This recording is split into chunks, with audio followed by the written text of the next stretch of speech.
Yale yanayofanyika saa hii Kenya, it was a vision, it was not a dream. Kuhusu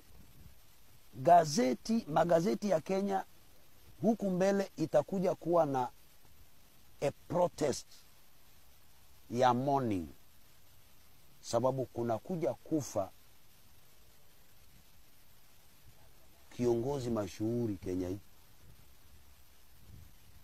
Hawa viongozi unaoona, mmoja wao anaenda kufa mashuhuri. Atakapokufa itawekwa kwa gazeti, magazeti itakuwa kilio, darkness. That is a vision. Kuna nyingine niko nayo siwezi nikawaambia. Nikiwaambia sitalala hapa.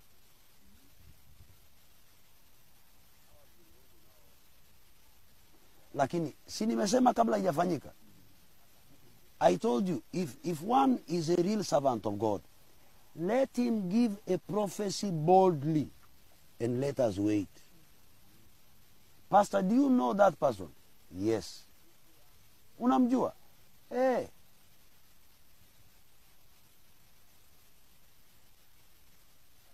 Si mengine yote nimetabiri. Kuna ile ambayo imepita bila kutimia. Hii pia nimewaambia.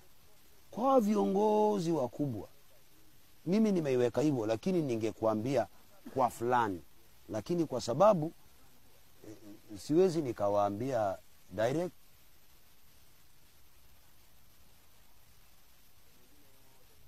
na itawekwa kwa gazeti, and it will be very painful and it will shock the whole country. Watu hawatawaamini. Hata hakuna mtu ataandamana, mtabaki tu ukiwa mfanya.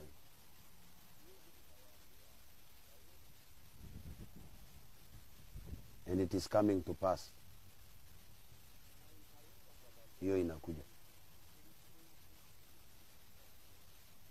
Kwa nini unaongea in Proverbs?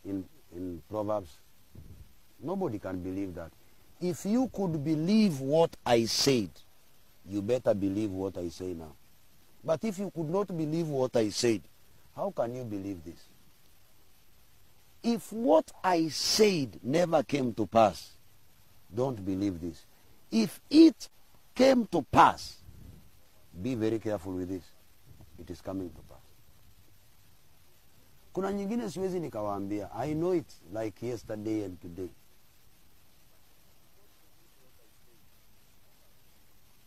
So those are visions, those are not dreams. Those are visions, those are not dreams.